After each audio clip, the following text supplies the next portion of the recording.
Hello everyone, my name is Kashish Tyagi and welcome back to my channel. So topic तो आपको पता ही है। आज हम देखेंगे कि एक बिगिनर को किस लैंग्वेज को चूज़ करना चाहिए फॉर फर्दर प्रोग्रामिंग, अगर वो इंजीनियरिंग कर रहे हैं या नहीं भी कर रहे हैं तो भी। तो बेसिकली हम बात करेंगे Python, Java, Kotlin, C S S, H T M L, C plus plus, C. इन सारी लैंग्वेजेस को हम थोड़ा थोड़ा देख लेंगे कि कहाँ पे क्या हो रहा है और किससे हम क्या यूसेज निकल रहा है, वो सब देखेंगे। First is Python.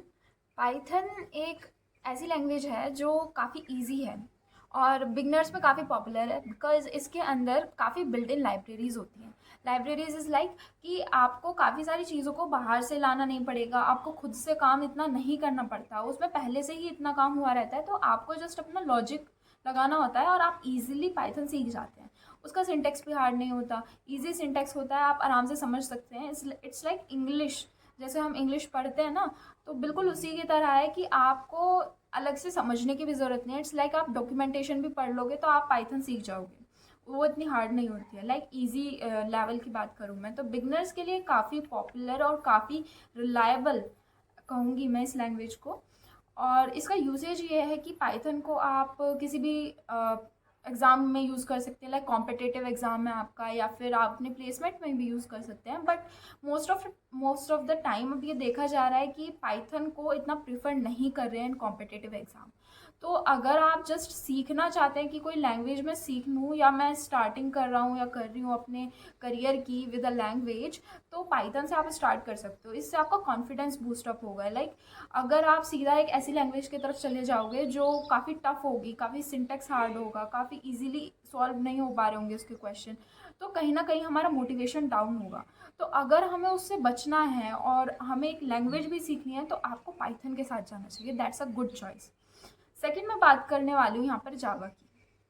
तो जावा एक ऐसी लैंग्वेज है जो कहीं भी फिट हो जाती है। एक्चुअली ये काफ़ी सारी चीज़ों में यूज़ होती है, काफ़ी सारी चीज़ों में। लाइक आप ऐप डेवलपमेंट कर रहे हो तो उसके अंदर जावा का बहुत बड़ा रोल है।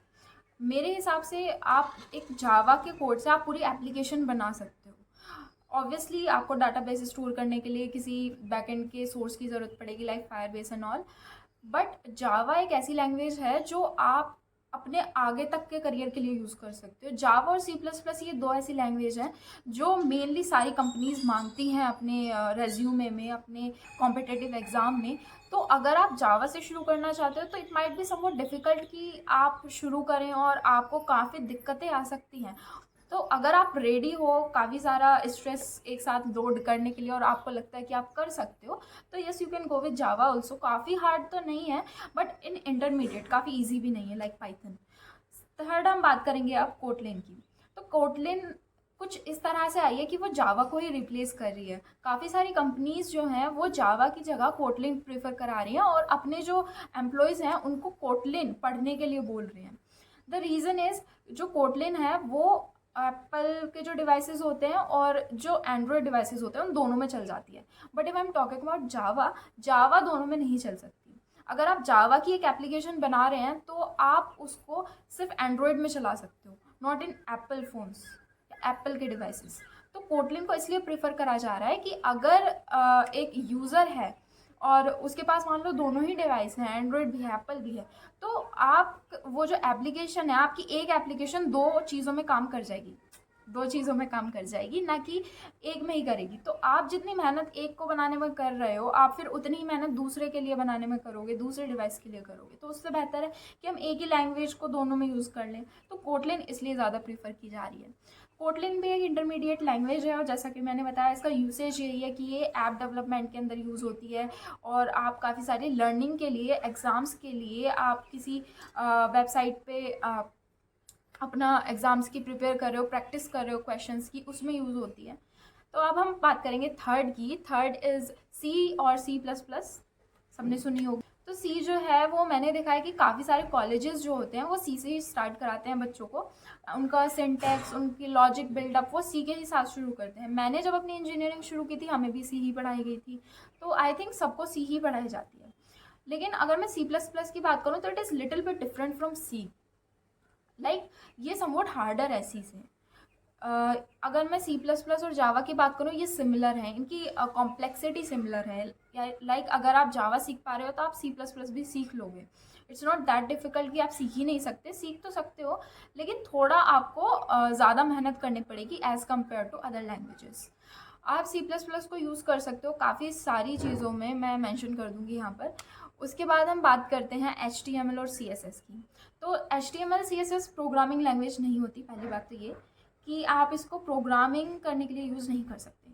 बेसिकली HTML और CSS एक वेबसाइट को क्रिएट करने में यूज़ होती है फ्रंट एंड के लिए। लाइक कैसा दिखेगा, फ्रंट एंड होता है कि जैसा आपने कोई एप्लीकेशन ओपन की, एप्लीकेशन ओपन करने के बाद आपको काफ़ी सारी चीज़ें शो हुई, लाइक यहाँ पे एक आइकन है, यहाँ पर नेम शो हो रहा है वेबसाइट का, यहाँ पर बटन्स आ रहे हैं, यहाँ पर कुछ टेक्स्ट है। तो ये सब आपको जो शो हो रहा है ये सब यूज़ होता है HTML और CSS के थ्रू।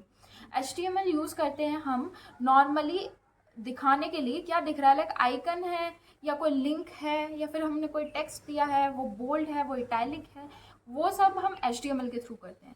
CSS क्या करता है, CSS करता है कि आपने जो वो आइकन लगाया है ना उसको इस कलर का कर देते हैं, या फिर उस आइकन को उठा के ना यहाँ रखेंगे, हम तो साइड में नहीं, हम तो बीच में रखेंगे, या फिर हम तो उसकी लेंथ को ना इतना चेंज कर देंगे पिक्चर की। तो ये सारा काम CSS का होता है बेसिकली। अगर मैं आपको गो थ्रू करा दूँ तो HTML और CSS आप प्रोग्रामिंग के लिए यूज़ नहीं करते, ये सिर्फ और सिर्फ वेबसाइट की, एप्लीकेशन की फ्रंट एंड बनाने में यूज़ होती है। एक्चुअली एप्लीकेशन की भी नहीं, ओनली वेब की फ्रंट एंड बनाने के लिए हम यूज़ करते हैं इसको। तो हमने अभी बात करी 4-5 तरीके की लैंग्वेजेस के बारे में, जावा, कोटलिन, C++, पाइथन और HTML CSS, ठीक है। तो अभी मैंने बताया बिगनर के लिए पाइथन इज़ बेस्ट, और अगर आपने थोड़ी बहुत कर रखी है पहले से ही, कोई लैंग्वेज पढ़ रखी है, सीख रखी है, थोड़ी बहुत सिंटेक्स आपको लगाना आता है या फिर आपको लॉजिक बिल्डअप करना आता है, तो आप जावा के साथ जाओ। मैं मानती हूँ, I am in 3rd year in engineering, तो अब तक जो मैंने समझा और सीखा है उसके हिसाब से आपको मैं जावा प्रेफर करूँगी। अगर आपने थोड़ी बहुत कर रखी है अपने 10th-12th में, या फिर अब आके भी आपने थोड़ी बहुत पढ़ लिया, तो मैं जावा प्रेफर करूँगी, बिकॉज वो आपका साथ काफ़ी दूर तक देगी, काफ़ी दूर तक। तो आप अगर अपने जावा को स्पेशलाइज कर लेंगे तो काफ़ी बेनिफिशियल होगा आपके लिए भी और आगे के लिए भी। और अगर आप बिगनर हैं तो आप पाइथन के साथ जाइए, काफ़ी अच्छा रहेगा। तो यही सब था कि प्रोग्रामिंग लैंग्वेजेस क्या होती हैं और किनसे क्या हो रहा है। तो आई एम होपिंग कि आप लोग समझ गए होंगे कि आपको किस लैंग्वेज को चूज़ करना चाहिए अब आगे बढ़ने के लिए। तो अब हम इस वीडियो को यहीं दी एंड करते हैं, तो आगे मिलेंगे किसी नई वीडियो में, तब तक लिए बाय बाय।